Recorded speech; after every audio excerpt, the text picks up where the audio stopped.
Hail Biafra! This is Biafra Liberation Army Network coming to you again. Please do subscribe, like, share, and comment. Our Prime Minister just released this video, and you can see the tension on the faces of the Fulani people. That is to know that your brother Simon Ekpa is pressing the right button. So if you are an Igbo person and you are still not believing in what Simon Ekpa is doing, then you are a saboteur and you don't deserve good from that Biafra land.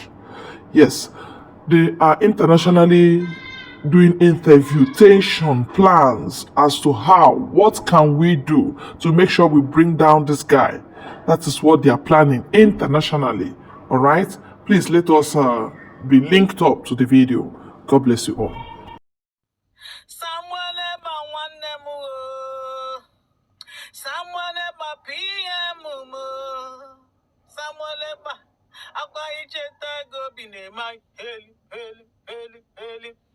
Asimi hono namo Samuel Ebale.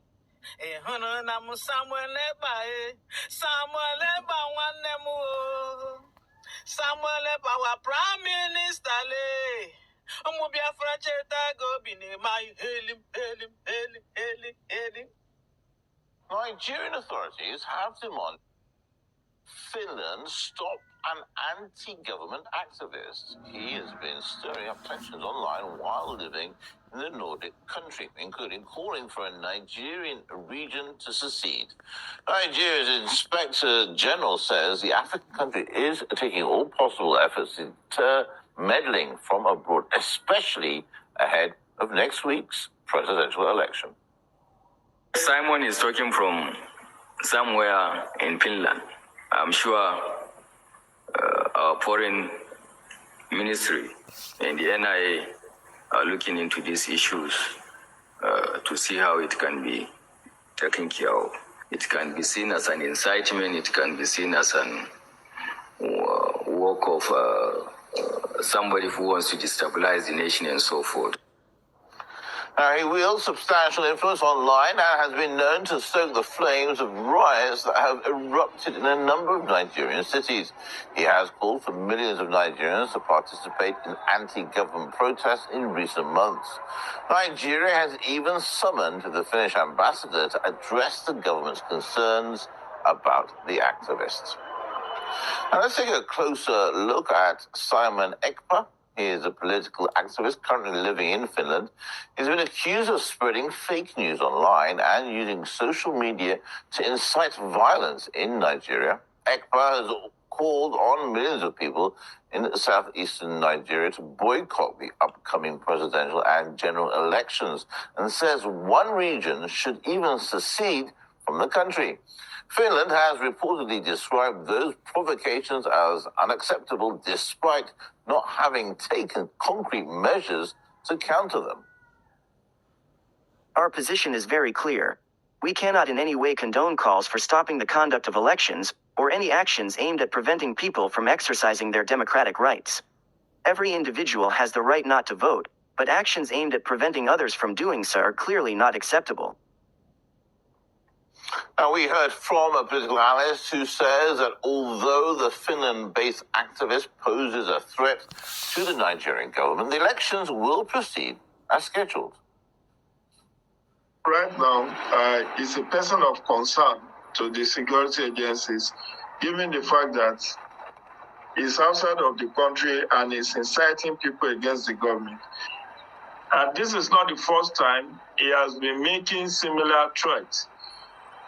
Asking people not to go to work or every Monday of the week for some time now.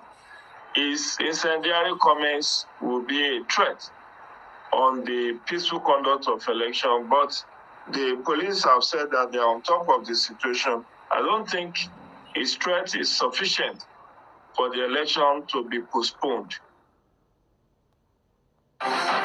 All right, let's take this further here on RT International. Now crossing live to former Nigerian presidential contender Adamu Gardaba joining us live here on RT International. Great to see you today. A very warm welcome to you. You've been listening to the story here on RT. I know you know the story. I mean, just briefly, this guy, Simon Ekpa, born in 1985. They say he's a Nigerian-Finnish lawyer and a political activist. He's accused of essentially running a separatist movement from his home in Finland. And Nigeria has demanded that Finland take measures against this activist. Why does the government see the activist as a threat, Adamu? Because you know what the activist is building on is something that started since 1966 in Nigeria, when we had the first civilian war that is called Biafran War, when some generals in that area decided to want to secede. Then a civil war was ensured, and suddenly there was unity. But most recently, one man that was termed and adjudicated as a terrorist in Nigeria, who is currently serving in Nigerian jail, Mr. Nnamdi Kanu, started the movement in the name of IPOB, that's Indigenous People of Biafra, to actualize the dream of that secession. He was tamed, jailed currently in Nigeria. And suddenly you now have this man who is sitting in Finland, was able to leverage on social media platforms to continue to stir violence and encourage killings and destruction in that part of the country that have known no peace for so long time. Someone never leveraged on social media. He lived in Finland, he paid Finnish tax, and do everything well in Finland, happily with his family, while causing trouble and making people here to be killing each other. When that happens again, he will carry the footages of the killings and publish on his social media handles. Mr. Garba, sorry, can I just jump in quickly? Do you think this guy, Simon Ekpa, is working alone? Because there are some reports saying that he may have a sponsor, but that claim has not been substantiated. What do you think? Are we talking about a guy on his own, or is he getting support from somewhere? There is no way you would disconnect the wide-ranging network of this Biafra movement across the world. It is there. But one thing that surprises us is the fact that he is living in a self-acclaimed democratic country, a democratic model. Finland, and the country that Nigeria has a very strong strategic relationship with them. And this man is threatening to disrupt a democratic process in the coming election that is happening in just 7 days from today. He insisted that he will ensure that his activists are armed and they will go to the street, fight, destroy, and stop every other person from going to exercise their freedom of expression and voting.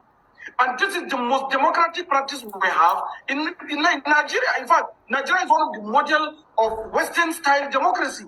And this man is living in a Western country, disrupting a Western-style democracy in Nigeria, and the Finnish authority did not do it. Why do you think that is, Adam? Why do you think Finnish authorities have done nothing about this guy, Simon Ekpa, who's essentially trying to run a separatist movement from his home in Finland to affect Nigeria just ahead of your presidential elections? Why is Finland doing nothing? To be very frankly with you, personally, this is my personal view, and I think Western relationship with Nigeria has always been double standard. There's always been double standard. It appears that what Simon Ekpa is doing is either not threatening their interests or is serving their interests. So to that effect, they will fold their arms and let whatever it is that happen. But if they truly care about democracy, as they say, as they release in their press statement, as they want to support Nigeria to ensure that there is free and fair election where all Nigerians are going to vote peacefully, the best solution, the best thing they need to do is to make sure that that guy is apprehended and perhaps submitted down to Nigeria so that he can face the justice of Nigeria, since it is hurting Nigeria, not Finland. All right, former Nigerian presidential contender Adamu Garba joining us live here on RT International. Great to see you. Thank you very much for your time. Thank you for having me.